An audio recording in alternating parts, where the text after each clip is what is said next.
Salam, God Lovers, kita jumpa lagi dalam program Word from Heaven.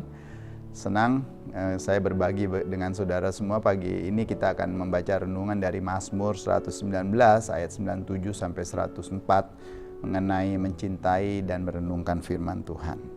Di sini dikatakan di dalam Mazmur 119 ayat 97, betapa ku cintai Tauratmu, aku merenungkannya sepanjang hari. Perintahmu membuat aku lebih bijaksana daripada musuh-musuhku, sebab selama-lamanya itu ada padaku. Aku lebih berakal budi daripada semua pengajarku, sebab peringatan-peringatanmu kurenungkan. Aku lebih mengerti daripada orang-orang tua, sebab aku memegang titah-titahmu. Terhadap segala jalan kejahatan, aku menahan kakiku, supaya aku berpegang pada firman-Mu. Aku tidak menyimpang dari hukum-hukum-Mu, sebab Engkaulah yang mengajar aku. Betapa manisnya janji-Mu, itu bagi langit-langitku, lebih daripada madu bagi mulutku. Aku beroleh pengertian dari titah-titah-Mu, itulah sebabnya aku membenci segala jalan dusta. God lover yang dikasihi Tuhan, di sini dikatakan betapa ku cintai Taurat-Mu. Mencintai firman Tuhan berarti mengetahui kehendak serta rencana Tuhan bagi kita. Hal ini berarti menghargai dan memandang segala perkara sesuai dengan caranya Tuhan. Memandangnya dan menilai segala perkara sesuai dengan cara Tuhan menilainya. Mengasihi yang dikasihinya dan membenci yang dibencinya. Hal ini berarti mengenal kekudusan Tuhan dan kedahsyatan dosa. God lover yang dikasihi Tuhan, mencintai firman Tuhan berarti kita berpihak kepada Tuhan. Lalu dikatakan lagi dalam Mazmur ini, aku merenungkannya sepanjang hari.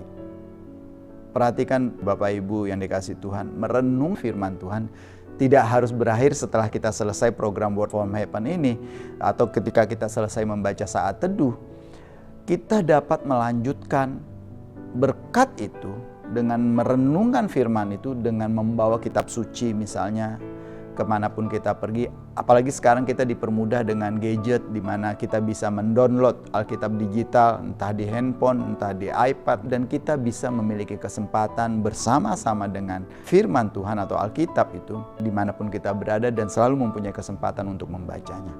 Sebagian orang mungkin menghafal suatu bagian atau menuliskan pada selai kertas sehingga mereka dapat membacanya bila ada waktu. Ini bisa juga kadang-kadang disebut sebagai ayat emas. Seorang pekerja misalnya, entah itu pabrik, entah itu buruh, entah itu orang kantoran, menggunakan waktu istirahatnya misalnya untuk melanjutkan refleksinya terhadap firman Tuhan. Bahkan ibu-ibu rumah tangga menempelkan ayat-ayat pada lemari es atau cermin di kamar mandi sehingga ketika dia bercermin dia bisa melihat. Bisa juga pengemudi truk atau bus atau taksi menaruh beberapa salinan bagian Alkitab pada panel kemudinya sehingga mereka bisa membaca setiap saat. Tapi itu kan dulu Bapak Ibu. Ketika kita belum direnggut waktu kita dihabiskan oleh media sosial.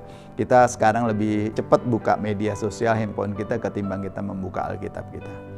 Di sini pemazmur menunjukkan bahwa ia tidak membaca firman Tuhan dan kemudian melupakannya. Tapi ia merenungkannya sepanjang hari. Di bacaan kita tadi ayat 97. Melalui pengabdian kepada firman Tuhan, kita belajar melihat hidup ini sebagaimana Tuhan melihatnya. Menghargai apa yang dihargainya dan mengasihi apa yang dikasihinya. Bapak Ibu Saudara yang dikasihi Tuhan, kita menyesuaikan diri kita dengan pikirannya Tuhan. Di ayat 98 Mazmur 119 ini dikatakan perintahmu membuat aku lebih bijaksana daripada musuh-musuhku. Sebab selama-lamanya itu ada padaku. Bapak Ibu, Mazmur 119 ini mengingatkan berulang kali bahwa kita dapat memahami firman Tuhan. Kita bisa baca nanti di ayat-ayat selanjutnya, ayat 27, 34, 73, dan ayat 125. Dan kita wajib membacanya sebab dalam firman itu terdapat nasihat-nasihat praktis. Ketika kita membaca Alkitab, mintalah hikmat dari Tuhan agar kita dapat memahami dan menerapkan isi Alkitab itu dalam kehidupan sehari-hari. Kita percaya Bapak Ibu Saudara yang dikasihi Tuhan bahwa Roh Kudus akan membantu kita untuk memahami firman Tuhan. Dan bila firman Tuhan berada dalam pikiran kita dari pagi hingga malam hari, kita akan cenderung untuk mentaatinya. Dan bukannya belajar mencoba melanggarnya. Itulah nilai penting dari perenungan yang terus-menerus. Sekali lagi, membaca Alkitab tanpa merenungkan, Bapak Ibu sama seperti kita makan tanpa mengunyah. Tapi biar kita membaca Alkitab di pagi hari, lalu sepanjang hari kita merenungkannya, kontemplasi dengan ayat atau firman Tuhan yang kita baca, dan menerapkannya di dalam keseharian kita. Sehingga itu terus-menerus menjadi bagian kita. Mungkin kita bisa mengulang kebiasaan-kebiasaan orang-orang pada masa lalu sebelum dunia kita dipenuhi oleh media sosial, digital ini. Kita menulis ayat-ayat, menaruhnya di tempat-tempat yang mudah kita baca sehingga kita setiap hari, setiap saat bisa mengulang membaca firman Tuhan. Dan ini menjadi bagian dan ini yang akan menolong kita untuk berubah Bapak Ibu. Mencintai firman Tuhan dan merenungkannya setiap hari harusnya menjadi bagian kita. Dan itu bukan sekali-sekali tapi terus-menerus menjadi gaya hidup dari kita. Tuhan memberkati kita semua. Mari kita berdoa. Bapa dalam surga, kami bersyukur untuk kesempatan kali ini kami boleh diajak kembali oleh pemazmur untuk mencintai dan merenungkan firman Tuhan. Tuhan Yesus tolong agar apa yang kami renungkan, apa yang kami baca menolong kami untuk semakin dekat dan mencintai firman-Mu dan menjadikan kebiasaan bagi kami untuk merenungkan firman-Mu. Di dalam nama Tuhan Yesus kami bersyukur. Haleluya. Amin. God Lover diharapkan membagikan link YouTube ini kepada saudara-saudara kita, kerabat maupun teman-teman agar mereka juga sama-sama dengan kita menerima berkat di pagi hari ini. Terima kasih, Tuhan Yesus memberkati kita semua. Shalom.